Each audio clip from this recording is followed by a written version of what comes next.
পথটা কিন্তু জেলে, যেতে হবে জেলে। প্রথমে ভ্রমণ করাবো।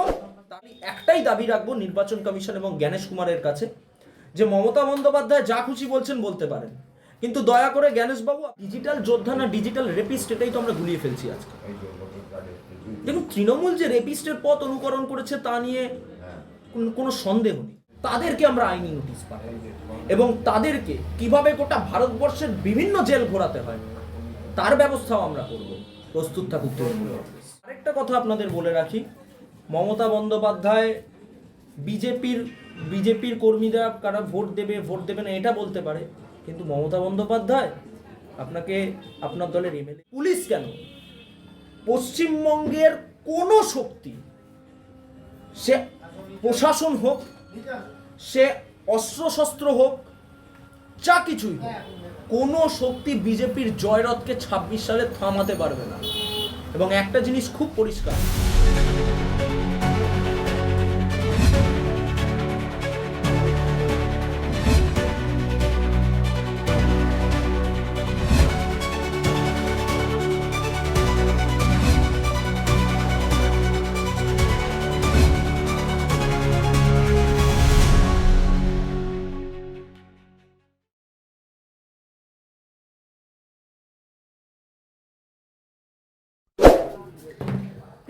এখনো পর্যন্ত দেখা যাচ্ছে প্রায় ৩৫ লক্ষ ভোটারের নাম বাদ দিয়েছে নির্বাচন কমিশন। কি মনে হয় আর কত নাম বাদ যেতে পারে? দেখুন, এগুলো নির্বাচন কমিশন বাদ দেয়নি।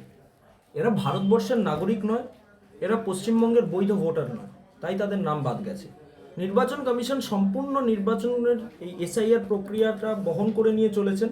এই এসআইআর প্রক্রিয়া আরও এগোবে। আজকে নির্বাচন কমিশন আরেকটা নোটিফিকেশন জারি করেছে, যেখানে এনিউমারেশন পিরিয়ডকে ৯ থেকে ১১ তারিখ অবধি এক্সটেনশন করা হয়েছে এবং খসড়া ভোটার তালিকা, যেটা ৯ তারিখ ঘোষণা হওয়ার কথা ছিল, সেটাকে ১৬ তারিখ নিয়ে যাওয়া হয়েছে। অর্থাৎ নির্বাচন কমিশন একটা জিনিস খুব পরিষ্কারভাবে বুঝতে পেরেছেন যে পশ্চিমবঙ্গের যে এসআইআর প্রক্রিয়া চলছে তাতে পশ্চিমবঙ্গটা কার্যত আর একটা বাংলাদেশে পরিণত হয়েছে। নত ইতিমধ্যে যদি ৩৫ লক্ষ ভোটারের নাম বাদ যায়, আজকে ২৯ তারিখ, আরও ধরুন এখনও আপনার ১২টা দিন বাকি রয়েছে ১১ তারিখ অবধি, মানে ১১ তারিখ অবধি লাস্ট এনিউমারেশন ফর্ম সাবমিট করতে পারবেন বা ওই এনিউমারেশন ফর্ম রিলেটেড যে সমস্ত রকমের কার্যকলাপ আছে সেগুলো শেষ করবে। এবং তাতে আপনার আমার যা ধারণা, তাতে বহু নাম বাদ যাবে। সে সম্পূর্ণ সংখ্যাটা তো আমরা বলতে পারবো না, কারণ আমরা রাজনৈতিক দল, আমাদের সেই অধিকার নেই। সেটা নির্বাচন কমিশন জানাবে। ये तो सिर्फ झांकी है, पिक्चर अभी बाकी है। এটাই আমাদের তৃণমূল কংগ্রেসের উদ্দেশ্যে একটা স্পষ্ট বার্তা। একটা বিস্ফোরক তথ্য উঠে আসছে যে মনোজ পান্ত, যিনি মুখ্য সচিব নির্বাচন কমিশনের, তিনি নাকি বিএলও এবং ইআরওদের ফোন করে নির্দেশ দিয়েছেন মৃত ভোটার, ভুয়ো ভোটার এবং অনুপ্রবেশকারী যারা আছে তাদের নাম যেন ভোটার লিস্টে থাকে। দেখুন, আমরা তো আজকে দেখতে পেয়েছি মালদায় হরিশ্চন্দ্রপুরে বিএলও নিবেদিতা মণ্ডলের ওপর এবং তার স্বামীর ওপর কিভাবে চাপ সৃষ্টি করছে সেখানকার স্থানীয় তৃণমূল নেতা। দীপক মাহাতোর ওপর কিভাবে চাপ সৃষ্টি করেছে সেইখানকার স্থানীয় নেতারা বিএলও দীপক মণ্ডলের ওপর। কারণ কি, এদের বক্তব্য হচ্ছে যারা মৃত ভোটার তাদেরকে ইনক্লুশন করতে হবে, অর্থাৎ ভোট ব্যাংককে সচল রাখতে হবে স্বাভাবিকভাবেই, যাতে সরকার যেভাবে মৃত ভোটার রোহিঙ্গা ভোটারদের ওপর স্বাবলম্বী ছিল সেই বহমানতাটাকে ধরে রাখা যায়। তো সে প্রক্রিয়ায় তৃণমূল বুঝতে পেরেছে, এখন তৃণমূল সেটা সফল হতে পারবে না। এবং মনোজ পন্থ কার্যত বুঝতে পারছে যে আনুষ্ঠানিকভাবে পরের ২৬ সালের মে মাসে একটা নতুন সরকারের স্থাপন হতে চলেছে পশ্চিমবঙ্গে। এবং সেটা বুঝতে পেরেই মনোজ পন্থ বুঝতে পেরেছেন যে ওনারও হয়তো ট্রান্সফার অর্ডারটা চলে আসবে আনুষ্ঠানিকভাবে মে মাসে। তাই মনোজ পন্থ খালি নয়, এ প্রক্রিয়া মমতা বন্দ্যোপাধ্যায়ও ভীত এবং মনোজ পন্থের সাথে সাথে গোটা অ্যাডমিনিস্ট্রেটিভ জোন, যেটা মমতা বন্দ্যোপাধ্যায় এখনো অবধি কন্ট্রোল করে যাচ্ছে এবং তৃণমূল সুপ্রিমোরা দীর্ঘদিন ধরে যেভাবে চেষ্টা চালিয়ে যাচ্ছে যে মৃত ভোটার, অনুপ্রবেশকারীকে যে করেই হোক যেন তেন প্রকারেরও নামটা যাতে তুলে দেওয়া যায়, তাদের তো একটু ভয় হবে। ভোট ব্যাংক হারিয়ে গেলে তো তৃণমূলও হারিয়ে যাবে, এটা তো আমরা কেন, রাস্তার কুকুর বেরোলো আজকে বুঝতে পারছি। মমতা ব্যানার্জি বলছিলেন যে যাদের নাম সরকারি স্কিমগুলোতে আছে তারা নাকি ভোটার, তাদের নাম ভোটার লিস্টে রাখতে হবে। তাহলে দাদা, এই যে অনুপ্রবেশকারী আমরা যারা দেখছি চলে যাচ্ছে দেশ আমাদের পশ্চিমবঙ্গ ছেড়ে, তাদের অনেক মহিলাদের দাবি তারা লক্ষ্মীর ভাণ্ডার পেতেন। লক্ষ্মীর ভাণ্ডার তো সরকারি স্কিম, তাদের নামও কি থাকতে পারে? দেখুন, 2021 সালে পশ্চিমবঙ্গে একটা ব্যানার পড়েছিল, বাংলা নিজের মেয়েকে চায়। ব্যানারটা তৃণমূল দিয়েছিল, প্রচার হয়েছিল কি, পাবলিক বলছে অর্থাৎ জনগণ বলছে বাংলা নিজের মেয়েকে চায়। তাহলে পশ্চিমবঙ্গের যদি মেয়ে হয় মমতা বন্দ্যোপাধ্যায়, তাহলে মমতা বন্দ্যোপাধ্যায়ের কর্তব্য ঠিক পশ্চিমবঙ্গের মেয়ের মতোই সব পশ্চিমবঙ্গের মেয়েই যাতে তাদের প্রাপ্ত অধিকারটা পায়। কিন্তু প্রাপ্ত অধিকারের থেকে বঞ্চিত করেছে মমতা বন্দ্যোপাধ্যায় বাংলার মেয়েদের। আর অধিকারে মানে এই অধিকারের যে ক্রাইটেরিয়াটা, তাতে প্রথম স্থান অর্জন করেছে অনুপ্রবেশকারীরা। তো অনুপ্রবেশকারী নিজের মেয়েকে চায়, এটা হচ্ছে 26 সালের মমতা বন্দ্যোপাধ্যায় কিংবা সরকারের স্লোগান। এই স্লোগানকে বাস্তবায়ন করবার স্বার্থে মমতা বন্দ্যোপাধ্যায় লড়াই করে যাচ্ছেন আজও অবধি। যারা নির্বাচন কমিশনকে চ্যালেঞ্জ করে, যারা দেশের সাংবিধানিক স্ট্রাকচারের বিরুদ্ধে গিয়ে আরেকটা নতুন স্ট্রাকচার অবলম্বন করবার জন্য দীর্ঘ প্রচেষ্টা চালায়, তাদের আমি দেশের দায়িত্বপ্রাপ্ত নাগরিক হিসেবে মানতে নারাজ। খালি আমি নয়, গোটা ভারতবর্ষের সমস্ত স্তরের মানুষ, পলিটিক্যাল হন অ্যাপলিটিক্যাল হন, তাদের প্রাইমারি ডিমান্ড কি? আমরা একটা সরকারকে নির্বাচিত করছি, গণতন্ত্র কি বলে? By the people, for the people, of the people. তাহলে আমি যখন একটা সরকারকে নির্বাচিত করছি, তখন সরকারের কর্তব্য যে পাবলিক যে ম্যান্ডেটটা সরকারের হাতে তুলে দিচ্ছে, তাতে পাবলিকের যে ওপিনিয়ন বা পাবলিকের যে রেসপন্স বা পাবলিকের যে সমস্ত চাহিদা, সেটা যাতে সরকার পূরণ করে। তো সরকার সেরকম বেনিফিশিয়ারি দিয়েছে লক্ষ্মীর ভাণ্ডার, কিন্তু বেনিফিশিয়ারিটা তো মমতা বন্দ্যোপাধ্যায় নিজের আলমারি লকার খুলে টাকা দিচ্ছেন না। অভিষেক বন্দ্যোপাধ্যায় তো শান্তিনিকেতনের বিল্ডিংয়ের যে ঝাড়টা রয়েছে উপরে, ওই ঝাড়বাতিটা রয়েছে কয়েক কোটি টাকার, সেই কয়েক কোটি টাকার ঝাড়বাতি বেচে তো টাকা দিচ্ছে না, বা শান্তিনিকেতনের প্লটটা কারোর নামে করে দিয়ে তো টাকা দিচ্ছে না। এটা মানুষের টাকা, মানুষের ট্যাক্সের টাকা, মানুষের অধিকারের টাকাই সরকার মানুষকে ফিরিয়ে দিচ্ছে, এটা কোনো ভিক্ষা দিচ্ছে না। তাই অধিকার থেকে যারা বঞ্চিত করছে মানুষকে, যে মানুষের রায় তারা নির্বাচিত, যে মমতা বন্দ্যোপাধ্যায় বলেছিল আমি 294টা কেন্দ্রে প্রার্থী, আমার সেই মমতা বন্দ্যোপাধ্যায়ের কাছে প্রশ্ন, 294টা কেন্দ্রে মমতা বন্দ্যোপাধ্যায় আপনি প্রার্থী হলেন, 294টা কেন্দ্রের মানুষকে মমতা বন্দ্যোপাধ্যায় বঞ্চিত করলেন। এই বঞ্চনার দায় মমতা বন্দ্যোপাধ্যায়ের পদত্যাগ করা উচিত ছিল। তো পদত্যাগ যখন মমতা বন্দ্যোপাধ্যায় করবেন না, তখন বাংলার মানুষ সিদ্ধান্ত নিয়েছে যে এসআইআর, এনআরসি, সিএ ছেড়ে দিন, ইডি সিবিআই এর যে দপ্তর আছে তাতে তালা লাগিয়ে দিন। তা মানুষ যেটা চিন্তা করে রেখেছে, মানুষ যে রায়কে মাথায় রেখে দিয়েছে, সেই রায়কেই মানুষ 26 সালে বাস্তবায়ন করবে এবং মমতা বন্দ্যোপাধ্যায়ের পতন নিশ্চিত করবে। সাথে সাথে পশ্চিমবঙ্গের এই কালো দাগ যেটা মমতা বন্দ্যোপাধ্যায় লাগিয়ে দিয়ে গেলেন, সেই কালো দাগ নিয়ে ভবিষ্যৎ প্রজন্ম নতুন বাংলা গড়বার অঙ্গীকারবদ্ধ হয়ে মমতা বন্দ্যোপাধ্যায়কে অভিশপ্ত তকমা দিয়ে এই অভিশাপ যাতে মুছে ফেলা যায়, তার জন্য ভারতবর্ষের নবপ্রজন্ম, যুব সমাজ তারা চেষ্টা করবে। এবং আমাদের প্রধানমন্ত্রী নরেন্দ্র দামোদর দাস মোদিজি বলে দিয়েছেন বিহারের নির্বাচনের দিন যে বিহার থেকে বই গঙ্গাটা পশ্চিমবঙ্গে আসে, দরকার পড়লে আমরা গঙ্গার জল দিয়ে গোটা পশ্চিমবঙ্গকে শুদ্ধিকরণ করব। মমতার পতন হবে the great fall of a monarchy. উনি বলছেন যে বাংলাদেশি অনুপ্রবেশকারী তাড়ানোই যদি মূল লক্ষ্য হয়ে থাকে, তাহলে মধ্যপ্রদেশ বা রাজস্থান এইসব জায়গায় কেন এসআইআর হচ্ছে? সেখানে তো আপনাদের সরকার রয়েছে, ডবল ইঞ্জিন সরকার। তো মমতা বন্দ্যোপাধ্যায় বলছেন কেন এসআইআর হচ্ছে সেখানে? আরে বাবা, আমরা তো নির্বাচন কমিশনকে চ্যালেঞ্জ করি না, আমরা তো বলি না কোনোদিন রাস্তায় দাঁড়িয়ে যে দেশের সেনাবাহিনী নরেন্দ্র মোদীজিকে দেখে পালিয়ে গেছেন। আমরা তো কোনোদিন বলি না রাজনাথ সিংকে দেখে দেশের সেনাবাহিনী পালিয়ে গেছেন, কিন্তু মমতা বন্দ্যোপাধ্যায় বলেছেন যে আমায় দেখে 200 সেনাবাহিনী পালিয়ে গেছে। মানে কি ক্ষমতা ভাবুন তো মমতা বন্দ্যোপাধ্যায়। মমতা বন্দ্যোপাধ্যায় এখান থেকে বলছে আমায় দেখে 200 সেনাবাহিনী পালিয়ে গেছে, আর পাকিস্তানে মমতা বন্দ্যোপাধ্যায়ের বক্তব্য নিয়ে মোচ্ছক চলছে। এই মমতা বন্দ্যোপাধ্যায় দীর্ঘদিন ধরে পশ্চিমবঙ্গকে রোহিঙ্গা অনুপ্রবেশকারীর চাষযোগ্য জমি তৈরি করেছে, যে কারণে আমরা সমস্ত রকমের জঙ্গি গোষ্ঠীর যারা মাথা, তাদের কাজকর্মের যেই ডেমোগ্রাফিটা আছে সেটা পশ্চিমবঙ্গকেই আমরা দেখতে পাই। সেই ডেমোগ্রাফিতে আমরা ম্যাক্সিমাম জোনটাই পশ্চিমবঙ্গকে পাই। তো এটাই তো সব থেকে বড় সমস্যা। আমরা তো দেশের পরিকাঠামোকে কোনোদিন চ্যালেঞ্জ করি না, আমরা ফেডারেল স্ট্রাকচারের পরিপন্থী নই। আর এটা তো ইউনিটারি গভর্নমেন্ট চলছে না, এটা ফেডারেল গভর্নমেন্ট চলছে। তাহলে আমরা এই ফেডারেল গভর্নমেন্ট সম্পর্কে যথেষ্ট অবগত। তো আমরা যখন অবগত, আমরা মনে করি যেখানে আমার সরকার আছে আমি সেখানেও এসআইআর প্রক্রিয়া করব, যেখানে আমার সরকার নেই সেখানেও আমি এসআইআর প্রক্রিয়া করব। এটা কোনো পলিটিক্যাল পার্টির দ্বারা কোনো কর্মসূচি চলছে না। এটা মমতা বন্দ্যোপাধ্যায়ের জাস্টিস ফর প্রদীপ কর হচ্ছে না। এটা মমতা বন্দ্যোপাধ্যায়ের ওয়াকফ সম্পত্তি নিয়ে রাস্তায় নেমে সিদ্দিকুল্লাহ চৌধুরীকে উস্কানি দেবার কোনো কর্মসূচি চলছে না। এটা মহেশতলায় ইট পাটকেল মারবার কর্মসূচি চলছে না।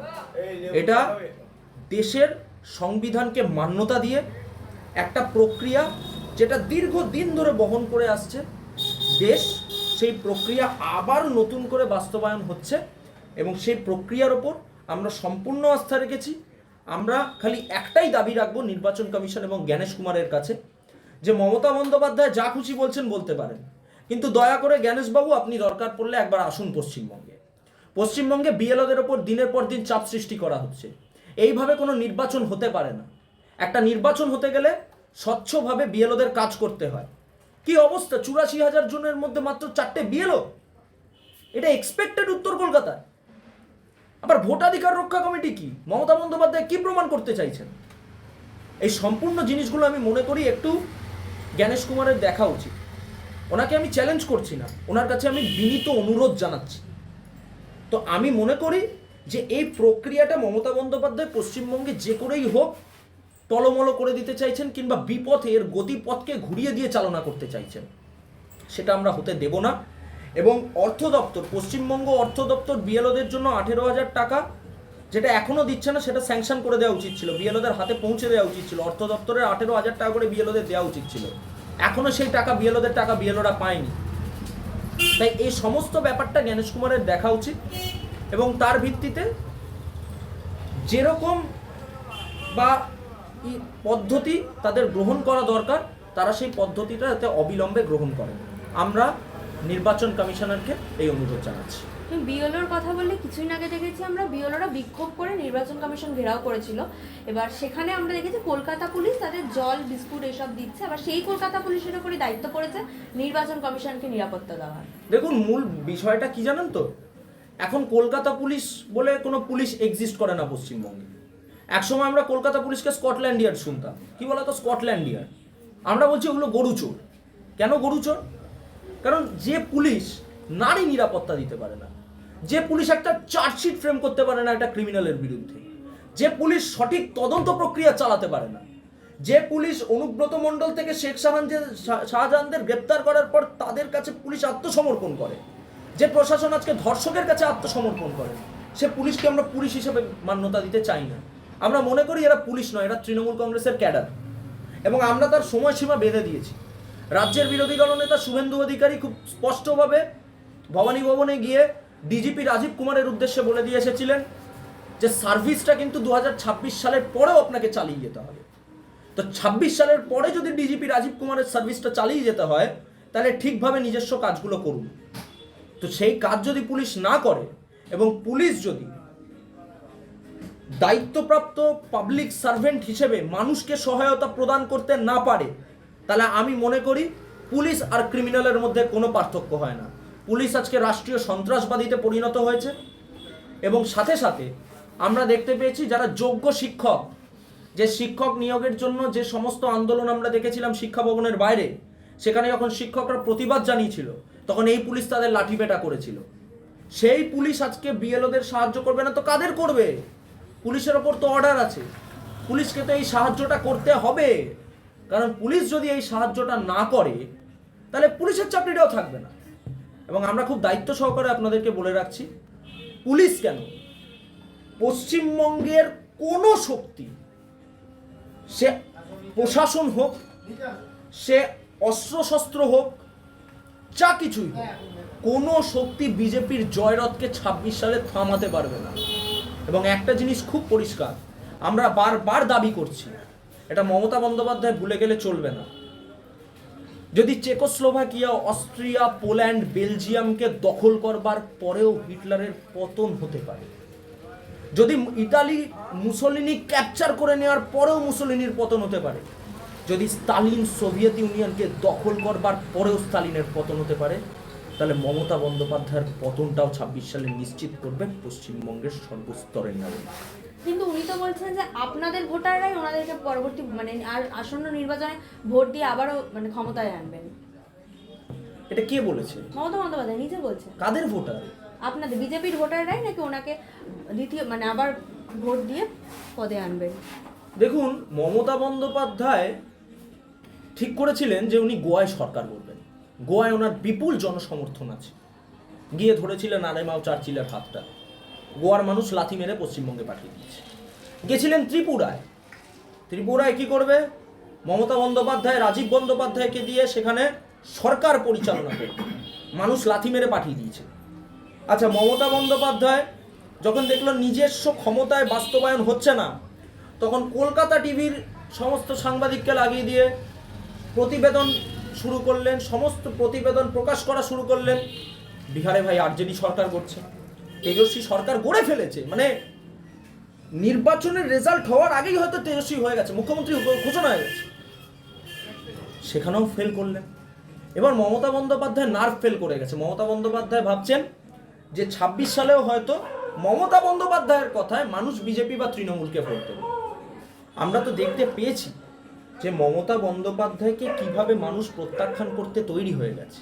আরে বাবা, বিজেপির সরকার হয়ে গেছে, বিজেপি ক্ষমতায় চলে এসছে, তৃণমূল চলে গেছে, তৃণমূল ক্ষমতায় নেই, এটা মানুষও আজকে বুঝতে পারছে। মমতা বন্দ্যোপাধ্যায় বিরোধী আসন থেকে হয়তো এই কাতর আর্তনাদ জানাচ্ছে, মানুষ বিজেপিকেই ভোট দেবে, মানুষ বিকল্প হিসেবে মমতা বন্দ্যোপাধ্যায়কেই বেছে নেবে। কারণ বিকল্পের চাবিকাঠি হাতে তুলে দিয়েছে নরেন্দ্র মোদী। বিকল্পের যে চাবিকাঠি নতুন প্রজন্মকে দিয়ে ভারতবর্ষকে স্বপ্ন দেখানোর রাস্তা তৈরি করে দিয়েছে নরেন্দ্র মোদী। 8.2% জিডিপি গ্রোথ যার হাত ধরে হয়েছে তার নাম নরেন্দ্র দামোদর দাস মোদী। যার হাত ধরে একের পর এক ইন্ডাস্ট্রি, টেসলাস থেকে শুরু করে সেমিকন্ডাক্টর প্ল্যান্টেশনের একাধিক ইন্ডাস্ট্রি, গুজরাট থেকে শুরু করে, নয়ডা থেকে শুরু করে, গুরগাঁও থেকে শুরু করে একের পর এক জায়গায় বাস্তবায়ন হচ্ছে, তা করে দেখিয়েছে নরেন্দ্র মোদী। প্রত্যাঘাত করতে শিখিয়েছে নরেন্দ্র মোদী। আমরা ওই ইন্দিরা গান্ধীর মতো চোখের জল ফেলি না। আমরা এখন এই নতুন ভারতে দাঁড়িয়ে আমরা বারাক ওবামাকে চিঠি লিখি না। আমরা যদি কেউ ট্যারিফ চাপায় আমাদের ওপর, তাহলে আমরা তার প্রত্যুত্তর দিয়ে 8.2% জিডিপি গ্রোথ দেখিয়ে এই রাস্তা দেখিয়েছে নরেন্দ্র মোদী। তো নরেন্দ্র মোদীর পথেই ভারতবর্ষ এগোবে। বিপথে যারা চালনা করতে চাইছে, এখন স্রোতটা নরেন্দ্র মোদীর দিকে বইছে। তাই বিপদে আসতে চাইলেও স্রোতের টানেই এগিয়ে যেতে হবে, এবং এগিয়ে গিয়ে পশ্চিমবঙ্গ থেকে 26 সালের মতো মমতা বন্দ্যোপাধ্যায়কে পশ্চিমবঙ্গের মানুষ ফেয়ারওয়েল জানাতে বদ্ধপরিকর। এবং আরেকটা কথা আপনাদের বলে রাখি, মমতা বন্দ্যোপাধ্যায় বিজেপির কর্মীরা কারা ভোট দেবে না এটা বলতে পারে, কিন্তু মমতা বন্দ্যোপাধ্যায় আপনাকে আপনার দলের এমএলএ এমপিরা ভোট দেবে তো? ছোট্ট প্রশ্নটা আমার। কিন্তু উনি তো বলছেন যে উনি ভবিষ্যৎবাণী করে দিচ্ছেন আগামী নির্বাচনে গুজরাটেও নাকি বিজেপি হারবে। মমতা বন্দ্যোপাধ্যায় এক হাতে ডাক্তার, এক হাতে ইঞ্জিনিয়ার, এক হাতে অ্যাডভোকেট, এক হাতে সায়েন্টিস্ট, আর কি বলবো, এক হাতে রাঁধুনি। মানে মমতা বন্দ্যোপাধ্যায় নিজেকে মনে করেন উনি দুর্গার অবতার। তো মমতা বন্দ্যোপাধ্যায় অনেক কথা বলতে পারে, কিন্তু মমতা বন্দ্যোপাধ্যায় যে সমস্ত কথাই পশ্চিমবঙ্গের মানুষের সামনে আজকে বলছেন, মানুষ তার কোনো কথা শুনতেই আগ্রহী নয়, মানুষ প্রত্যাখ্যান করে দিয়েছে। মমতা বন্দ্যোপাধ্যায় লক্ষ্মীর ভাণ্ডারকেও আগামী দিন মানুষ প্রত্যাখ্যান করবে। মমতা বন্দ্যোপাধ্যায়ের কন্যাশ্রীকেও মানুষ আগামী দিন প্রত্যাখ্যান করবে। মমতা বন্দ্যোপাধ্যায়ের যুবশ্রীকেও মানুষ আগামী দিন প্রত্যাখ্যান করবে। কারণ মানুষ নরেন্দ্র মোদীকেই বেছে নিয়েছে, মানুষ বিজেপিকেই বেছে নিয়েছে। কারণ বিজেপি যে কথা দিয়েছে যে মোদি হ্যাঁ তো মুমকিন হ্যাঁ, এটা বিজেপি করে দেখিয়েছে। বিজেপি করে দেখিয়েছে বলেই মানুষের সমর্থন বিজেপির পক্ষে গেছে। আর যে মমতা বন্দ্যোপাধ্যায় কিছুদিন আগে ওয়াকফ নিয়ে চেঁচামেচি করছিল না, সেই মমতা বন্দ্যোপাধ্যায় কিন্তু এখন এই উম্মিদ পোর্টাল যেটা আছে তার মাধ্যমে রেজিস্ট্রেশনগুলো করাচ্ছে ওয়াকফ সম্পত্তিগুলো। তো দিল্লিতে মমতা বন্দ্যোপাধ্যায় চেঁচাবেন, পশ্চিমবঙ্গে মমতা বন্দ্যোপাধ্যায় মানুষকে বিপথে চালনা করবেন, কিন্তু মমতা বন্দ্যোপাধ্যায়কে শপথে চালনা করবার জন্য নরেন্দ্র মোদীজি তৈরি রয়েছে। একটু অন্য প্রসঙ্গে আসি। কিছুদিন আগে আমরা একটা ছবি ভাইরাল হতে দেখেছি, তরুণজ্যোতি তিওয়ারি, রেখা পাত্র এবং কেয়া ঘোষের একটি ছবিকে বিকৃত করে ভাইরাল করেছে। বলা হচ্ছে যে সেটা নাকি মানে ডিজিটাল যোদ্ধারা করেছে অভিষেক বন্দ্যোপাধ্যায়ের। দেখুন, এই কুরুচিকরপূর্ণ রাজনৈতিক মনোভাব এটা তৃণমূলেরই রয়েছে। আর সব থেকে বড় কথা, তরুণদা, কেয়াদি কিংবা রেখা পাত্রকে তৃণমূল কংগ্রেস ছেড়ে দিন, পুলিশ তার সঠিক প্রত্যুত্তর দিতে পারেনি। আনন্দপুর থানা এফআইআর রেজিস্টার করেনি কেন, তার উত্তরটা তো আনন্দপুর থানাকে দিতে হবে। আজকে রেখা পাত্র একজন এসসি মহিলা, আমরা দেখেছি এই পশ্চিমবঙ্গ থেকে, ঠিক যেমন ফরেস্ট রেঞ্জ অফিসারকে পশ্চিমবঙ্গের এক মন্ত্রী তাকে কুরুচিকরপূর্ণ মন্তব্য করেছিল, ঠিক যেমন ভারতবর্ষের রাষ্ট্রপতির বর্ণ নিয়ে প্রশ্ন তুলেছিল, ঠিক তেমনই ডিজিটাল যোদ্ধারা একই পথকে অবলম্বন করেছে। এই পথকে অনুকরণ করা মানে শেষ যাত্রায় নিজেদের শেষ জীবনটাকে তুলে দেওয়া। তো এখন কোনো ইস্যু নেই তাদের হাতে, এখন তাদের বলবার মতো কোনো জায়গা নেই। মানুষ তৃণমূলকে বিশ্বাস করছে না, তাই রেখাদি, তরুণদা, কেয়াদিদের ওপর অভিযোগ তোলা হচ্ছে বা এদেরকে কোনো রকমের কুরুচিকরপূর্ণ মন্তব্য করে তাদের কোনো না কোনো ট্র্যাপ করার চেষ্টা করা হচ্ছে। কিন্তু অনুব্রত মণ্ডলের ভয়েস রেকর্ডিংটা তো চ্যালেঞ্জ করবার মতো মমতা বন্দ্যোপাধ্যায়ের ক্ষমতা নেই। এখনো তো শাহজাহান শেখের কার্যকলাপকে চ্যালেঞ্জ করবার মতো মমতা বন্দ্যোপাধ্যায়ের ক্ষমতা নেই। এখনো তো তৃণমূল কংগ্রেসের যে সমস্ত নেতা নেত্রীরা কোর্টে দাঁড়িয়ে ফ্লাইং কিস দিয়েছিল নিজের বান্ধবীকে তার ভালোবাসাটাকে এস্টাবলিশ করবার জন্য, সেগুলো তো মিথ্যা নয়। তাই কেয়াদি, তরুণদা, রেখাদিদের কালিমালিপ্ত না করে নিজেরা নিজেদের দোষটাকে মানুষের সামনে স্বীকার করতে চেষ্টা করি। শাক দিয়ে মাছ ঢাকা যায় না। কেয়াদি, তরুণদা বা রেখাদিদের কাঠগড়ায় তুললে গোটা তৃণমূল কংগ্রেসটাকে কাঠগড়ায় তোলা উচিত। এটা আমার বক্তব্য নয়, এটা মানুষের বক্তব্য।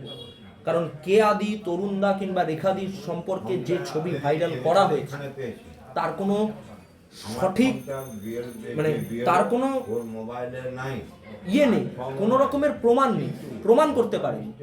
এই লোকটাকে শ্রীকৃষ্ণ পালকে যখন তরুণদার জুনিয়র চিঠি পাঠিয়েছেন, নোটিশ করেছেন, তখন তারা সঠিক প্রত্যুত্তর দিতে পারেনি। আজও অবধি শ্রীকৃষ্ণ পাল নিখোঁজ বরানগর।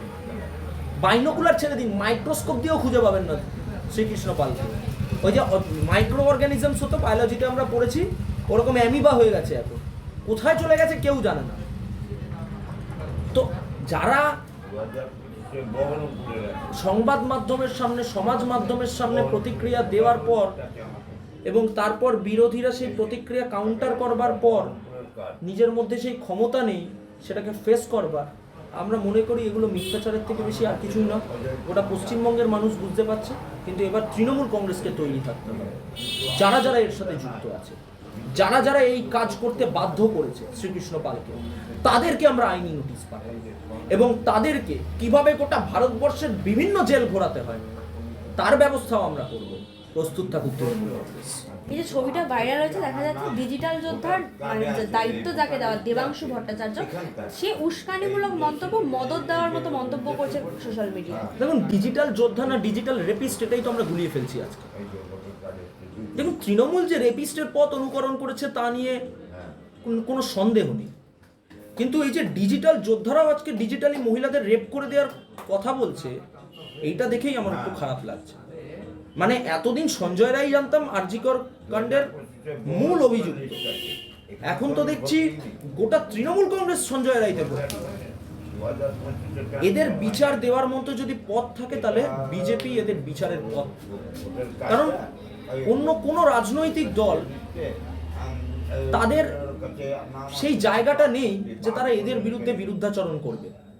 কারণ তৃণমূল কংগ্রেসের স্বাস্থ্য পরিষেবার যে অক্সিজেনটা আছে সেই অক্সিজেনে সিপিএম বেঁচে আছে, আর কংগ্রেস মমতা ব্যানার্জির একটা পা ধরে বলছে, দুটো পা মমতা ব্যানার্জি, একটা পা ধরে আছে ঈশাকান্ত চৌধুরী, একটা পা ধরেছিল অধীর রঞ্জন চৌধুরী। হলো না তো কিছু, ওই দুটো পাই আছে। মমতা ব্যানার্জি বুঝিয়ে দিয়েছে আমার দুটো পা মানে ওই দুটোই হচ্ছে কংগ্রেস, কারণ এক্সট্রা একটা হলেই আমার ঘরে ঢুকে যাবে, বাইরন ঢুকে গেছে ঘরে। এই দুটো পা ধরে এখন কংগ্রেস বসে আছে। তাই কংগ্রেস বা সিপিএম এর সেই ক্ষমতা নেই।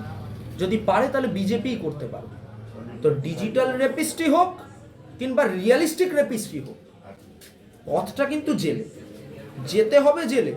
প্রথমে ভ্রমণ করাবো, তারপর সরকার এলে জেলে ঢোকাবো। এবং মানে তারা যে দোষ করেছে সেটা তারা জনসমক্ষে যদি স্বীকার না করে, তার জন্য যে যে আইনি প্রভিশনস রয়েছে তার ব্যবহার আমরা আইনের দ্বারস্থ হয়ে করব এবং তাদের যাতে সর্বোচ্চ সাজা হয়।